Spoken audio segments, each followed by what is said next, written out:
Après la Chine, c'est à la Russie de vouloir boycotter la taxe carbone de l'Union européenne. La fronde s'étend et fait trembler l'industrie aéronautique européenne qui, elle aussi, se rebiffe contre cette taxe entrée en vigueur le 1er janvier.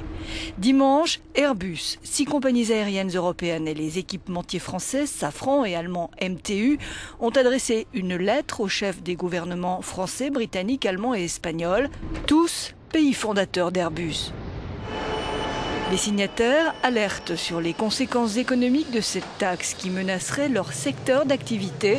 Selon le patron de l'avionneur européen, Tom Enders, 1 millier d'emplois sont menacés chez Airbus et 1 millier de plus dans la chaîne d'approvisionnement.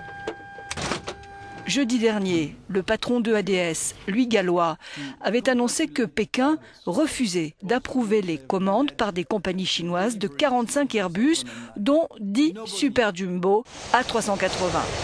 Le manque à gagner dépasserait les 9 milliards d'euros. La faute à la taxe carbone imposée par l'UE. Celle-ci oblige toutes les compagnies opérant dans l'Union européenne et quelle que soit leur nationalité à acheter l'équivalent de 15% de leurs émissions de CO2. Selon la Commission européenne, cela représente un coût de 2 à 12 euros par passager. Or, la Chine a interdit à ces compagnies de payer cette taxe, censée lutter contre le réchauffement climatique dont est en partie responsable le CO2. Le trafic aérien produit 3% des gaz à effet de serre. Bonjour. Vendredi, les ministres de l'Environnement de l'Union européenne ont réitéré leur soutien à la taxe carbone.